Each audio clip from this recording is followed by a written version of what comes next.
There's an important event in Parliament with the Efford Bill receiving its second reading.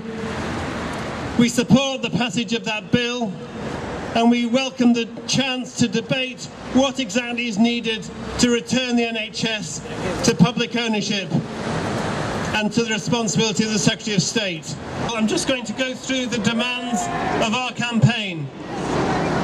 The demands that we believe will rebuild the NHS.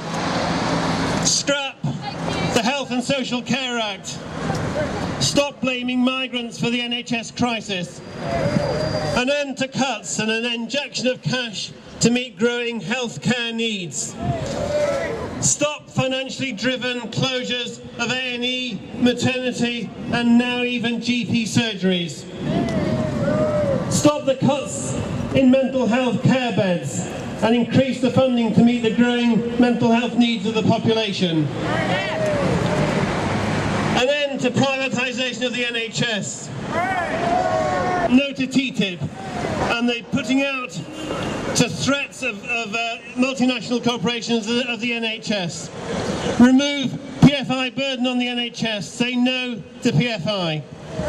We demand a decent living wage for all NHS staff. We demand guaranteed safe staffing levels, including safe nursing levels on all our wards.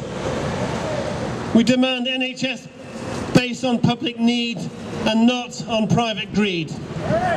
That's why we're here today. The Efford Bill attempts to reverse all the terrible things that the coalition has been doing to the National Health Service, tearing it apart, wasting its money, threatening patients, threatening continuity of services. And one element that is very serious in what the coalition have been doing is that this fragmentation and destruction of the National Health Service is really a form of corruption. The reason that all of this change and this privatisation is happening in the National Health Service is because people will make money out of it. I didn't know anything at all about how health services were run until I got involved with the campaign which was opposing the Health and Social Care Act. What I discovered was that it was actually completely nonsensical financially, because I believed, before I got involved, that bringing businesses in would make everything more efficient and more business-like, and it would actually benefit patients.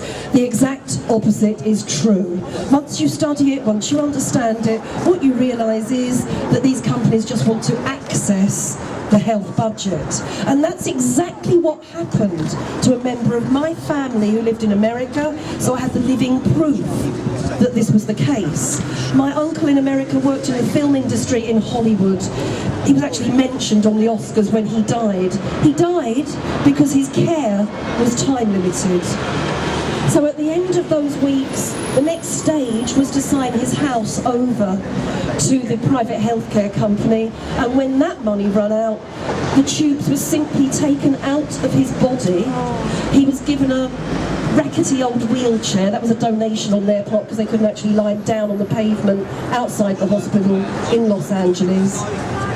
And he was simply left in a wheelchair to be taken home in the gardener's van, because ambulance people wouldn't take him because they're not allowed to lift people because it's a suing culture.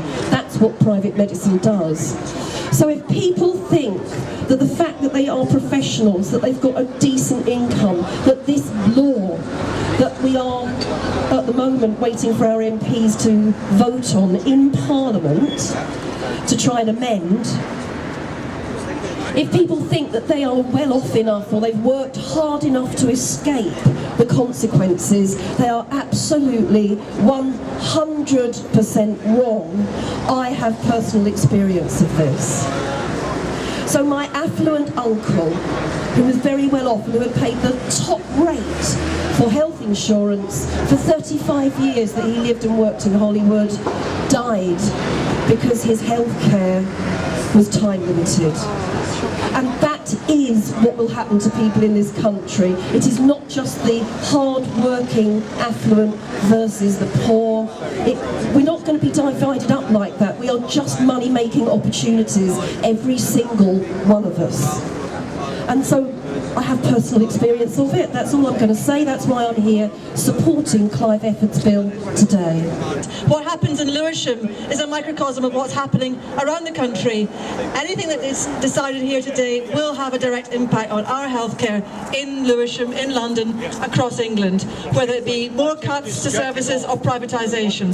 This is a new website, the People's Vote for the NHS. If you all go on it, all of you should be holding local parliamentary candidates to account and asking them where they stand on these key pledges. Is it Virgin's NHS? No! Is it United Health's NHS? No! Is it Serco's NHS? No! Is it Bupa's NHS?